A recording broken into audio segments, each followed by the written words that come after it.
Assalamualaikum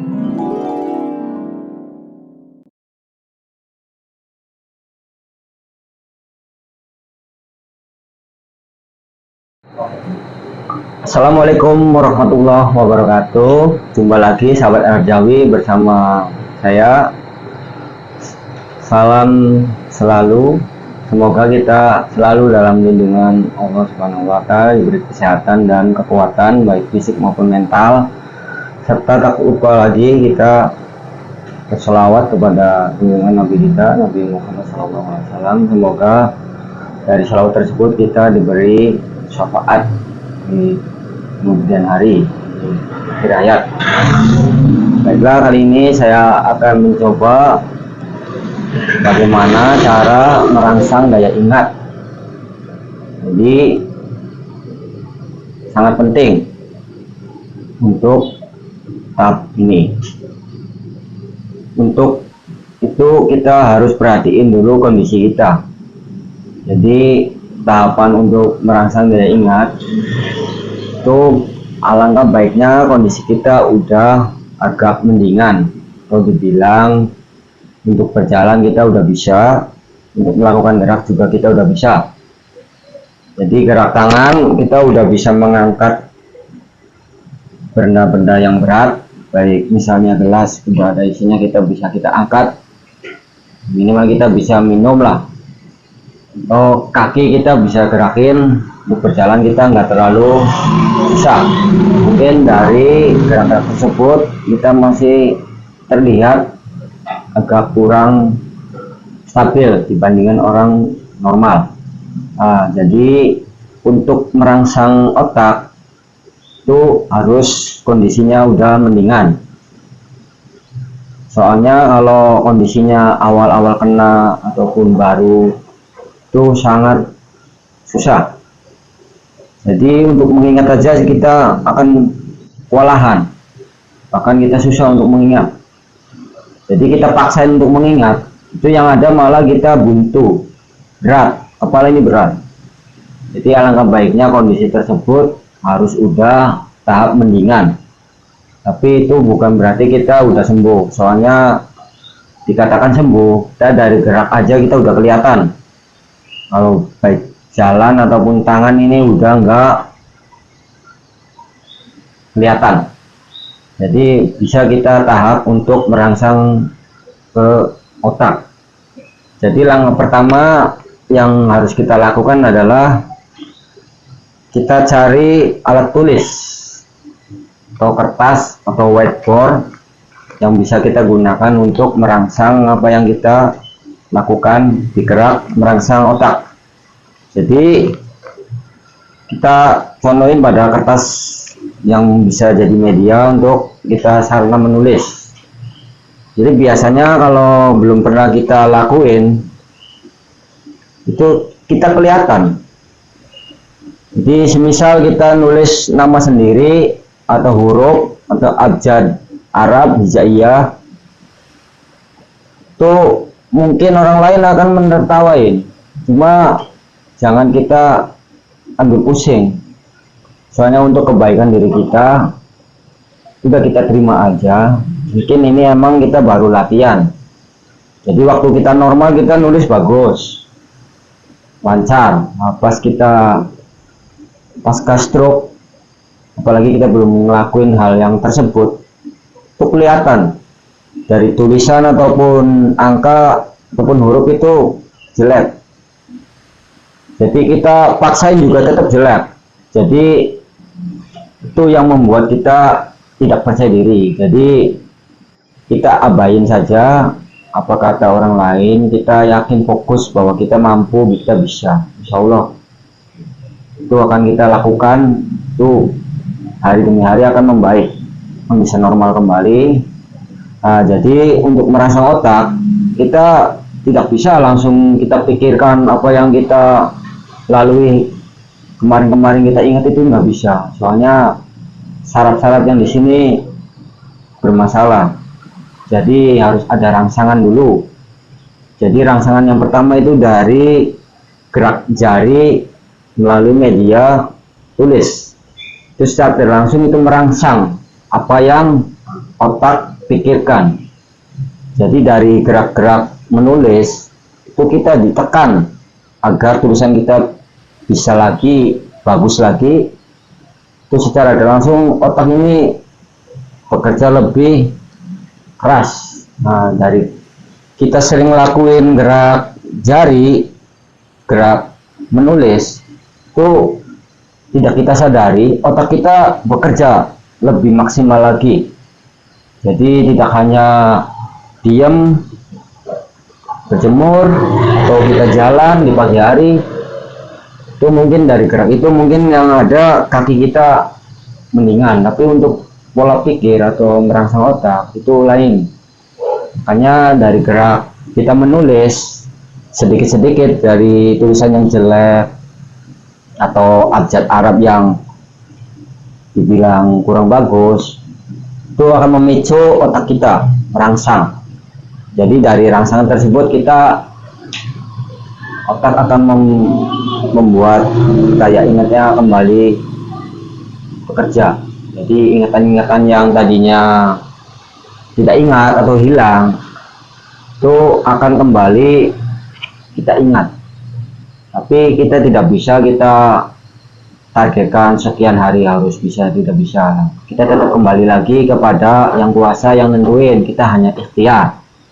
Jadi pertama kita tulis nama sendiri atau nama anak atau nama teman, nama keluarga, nama orang tua. Nah, terus kita latihan tulisan Arab, baik tulisan bismillah, abjad perkata atau huruf. Nah, dari kertas yang kosong ini kita tulis yang banyak. Nah, mungkin dari tulisan ini kita terlihat, loh kok begini tulisannya, nggak apa-apa. Jangan merasa kita malu, karena ini kita lagi pengobatan. Nah, mungkin dari tidak beraturan atau coret-coret itu hari pertama, mungkin hari kedua agak lebih rapi lagi. Tapi dari tulisan mungkin masih berantakan, cuma kan ada perubahan. Nah, terus dari sering kita lakuin gerak tulis, nah, udah 2 hari atau 3 hari kita lakuin, kita kasih garis. Jadi mungkin kalau di buku kan kecil-kecil lah, kita pakai media yang kertasnya polos biar lebih besar. Jadi kita kasih garis-garis begini. Nah, dari garis-garis begini kita belajar penyusunan yang lebih teratur, lebih rapi lah. Jadi seolah-olah kita dari awal lagi kita melakukan gerak menulis. Jadi jangan malu. Nah, kita tulis di sini baik nama atau huruf atau angka, kita tulis serapi mungkin. Nah, mungkin maksimalnya segitu nggak masalah. Jadi jangan sampai keluar garis-garis ini yang sudah dibuat. Nah, mungkin dari gerak tersebut beberapa hari kita udah kelihatan ada perkembangan. Insya Allah pasti ada perkembangan. Nah, untuk tahap selanjutnya dari tahap menulis, kita tahap hafalan. Jadi mungkin kita hafal ayat-ayat pendek atau juz amma, atau kita hafalan bacaan-bacaan tertentu yang sekiranya kita benar-benar hafal, kita coba ulang. Cuma untuk diperhatiin, kita harus ada pendamping untuk mengingatkan kalau kita salah. Kita tidak bisa kita sendirian, soalnya sifat hafalan itu kelihatan kalau kita salah ada orang lain. Jadi menurut kita benar, mungkin dari orang lain yang menyimak itu kita lain. Jadi ada trik selain menulis, itu kita lakukan hafalan, baik hafalan surat pendek atau surat-surat yang kita bisa kita hafal, terutama dari bacaan-bacaan kitab suci itu sangat bagus. Soalnya banyak eksperimen-eksperimen bahwa kita sering membaca surat-surat dari ayat kitab suci itu membuat otak kita lebih jernih, lebih tajam, Bahkan untuk daya ingat itu sangat bagus. Bahkan bisa menghilangkan kelinglungan atau pelupa. Itu manfaat dari kitab suci. Apalagi kita lagi sakit kondisi begini, kita susah untuk berpikir, makanya dianjurkan dari saya yang biasa ngelakuin, kalau terapis itu menyarankan yang sakit ini suka membaca surat dari ayat kitab suci, jadi baik surat panjang atau surat pendek. Nah, jadi kita paksakan. Mungkin dari yang tadinya bisa terus nggak bisa, mungkin ada problem mental. Oh, susah banget karena lidahnya seolah kayak ketarik. Kita paksain.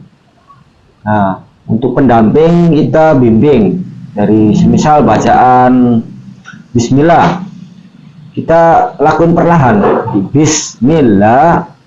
Nah, terus yang stroke juga ngikutin. Jadi ada support dari yang ngebimbing. Atau surat-surat pendek semisal kayak Al-Fatihah, dari yang ngajarin kita bacain Alhamdulillah. Nah, terus yang stroke itu ngikutin. Jadi enggak langsung baca kalau susah. Mungkin ada yang bisa, ada yang enggak. Soalnya macam-macam, kalau orang yang terkena stroke kadang tensi sekian udah langsung miring, ada yang tensi besar tapi mulutnya nggak miring, cuma bagian yang lainnya lebih parah. Jadi intinya saya yang pernah lakuin itu untuk merangsang otak itu dari bacaan kitab suci, baik surat pendek. Nah, dari bacaan tersebut, apalagi Al-Quran, itu kan lafadznya menggerakkan posisi lidah, baik nempel di gigi, di bibir, di tenggorokan, di tengah. Nah, itu akan sangat bagus. Jadi tidak terasa kita melatih dari gerak-gerak tersebut, bisa untuk pas kita mulutnya miring itu perlahan akan normal. Nah, di samping kita bisa merangsang daya ingat kita, otak kita, itu banyak manfaatnya.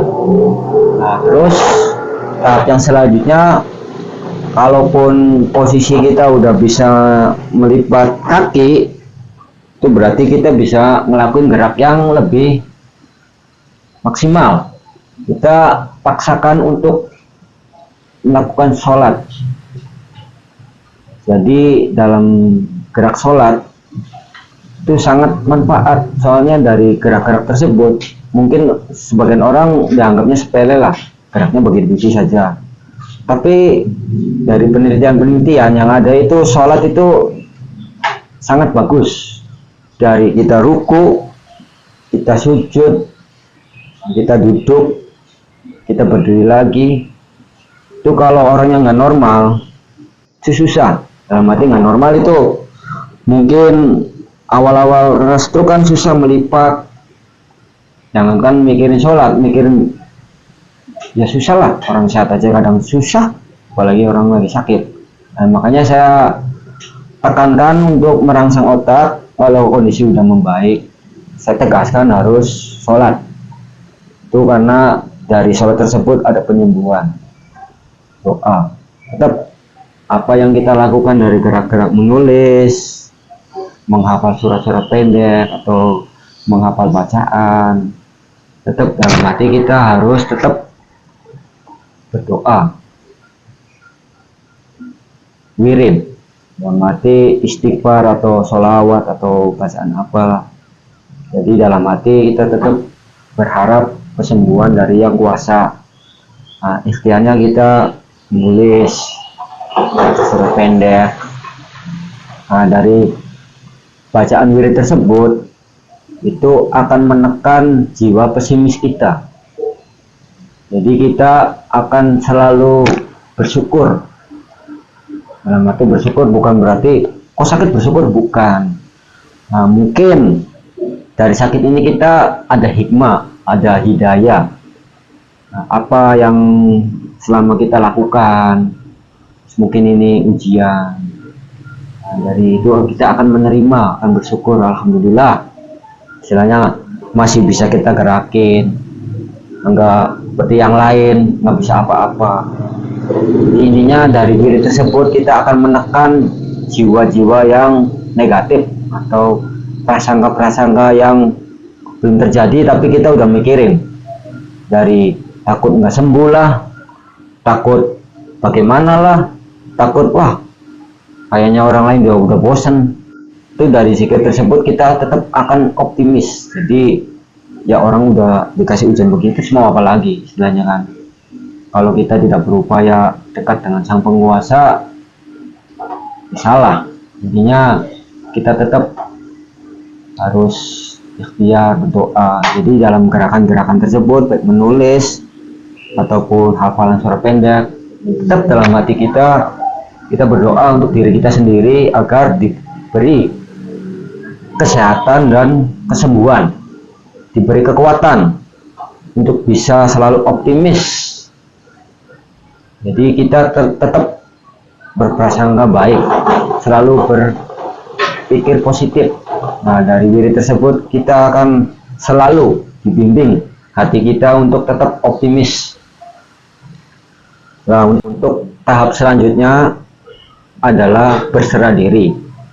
Jadi dari tahap-tahap yang sudah ada yang saya sampaikan, baik dari tahap menulis, tahap menghafal surat-surat pendek, nah terus tahap untuk kita beranikan untuk sholat. Nah, tahap selanjutnya adalah berserah diri.